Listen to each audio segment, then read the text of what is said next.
Hi, Mark Harding for Beyond the Fairways, and we're here with Simon Majdulski, the Director of Rules and Handicapping with Golf Australia, and we're going to address a couple of readers' questions from the last month's edition.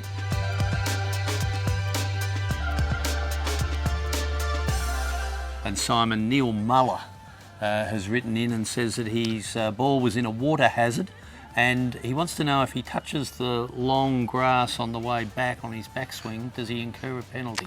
Mark, look, good to be with you again. The answer to the question is that if a player's in a water hazard or a bunker and he touches grass on his backswing, that's fine, no problem.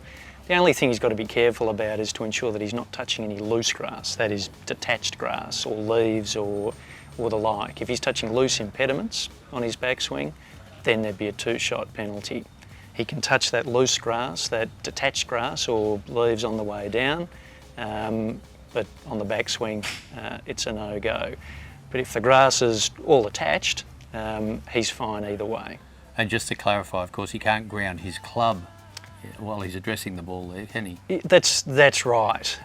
He can't let the grass actually take the full weight of the club. So he can touch the grass lightly when he's in the hazard with the club near the ball, but that's right, yeah, he can't actually let the club rest with its full weight on the grass. Now, without grounding his club, what happens if he just has a bit of a loosening practice swing and takes some grass on the way back there? Again, that's fine so long as the grass is all attached to the ground. Another little quirk, I suppose, here is that in order to technically address a ball in a hazard now, you would actually need to ground the club. And the player won't actually be grounding the club in this instance because he'll be trying to avoid the penalty. So technically he'll never actually address the ball in the hazard. That's one of the changes that came in at the start of 2012. Okay.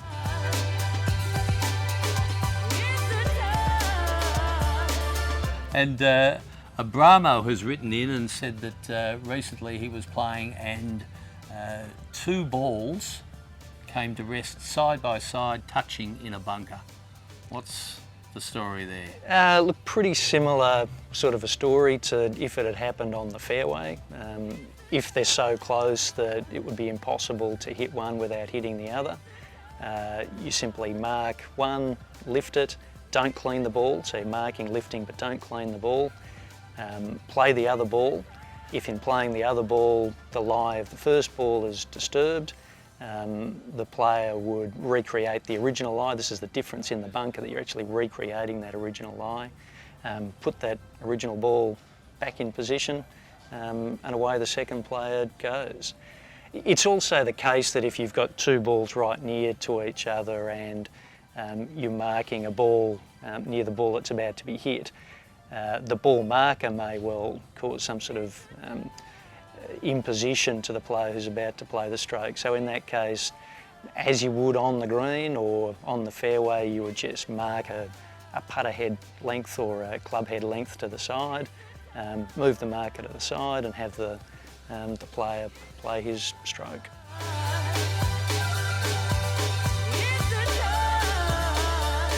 And Simon, we had quite a bit of feedback from the segment on the log putter in last month's Beyond the Fairways, but there have been a couple of interesting questions arise from it, and Frank is one of those, and he's an arm amputee and says he's been using a belly putter for quite some time and wants to know if he's eligible for a special medical dispensation if the new rule banning the hinging comes into effect.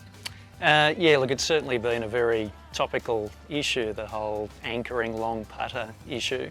In response to this specific question, I guess the first point would be that the rule is still in proposal stage. We'd need to see the outcome of the R&A's final considerations on the rule, and given that they do give it the go-ahead, we'd need to see the rule in its final state before giving a concrete answer.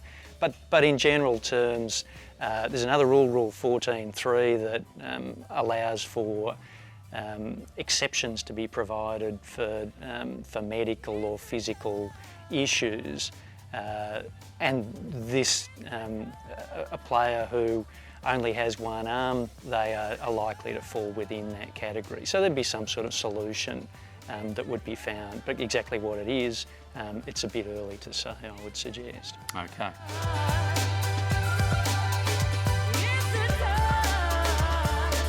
And we've had another email from someone who uses a 4-iron to chip on the fringe of the green, much like a belly putter, and he wants to know if that stroke is going to be outlawed as well. Look, I guess the essence of the question here is the proposal on anchoring dealing only with strokes on the putting green, or does it deal with strokes anywhere on the golf course? The answer is that it deals with a stroke anywhere on the golf course.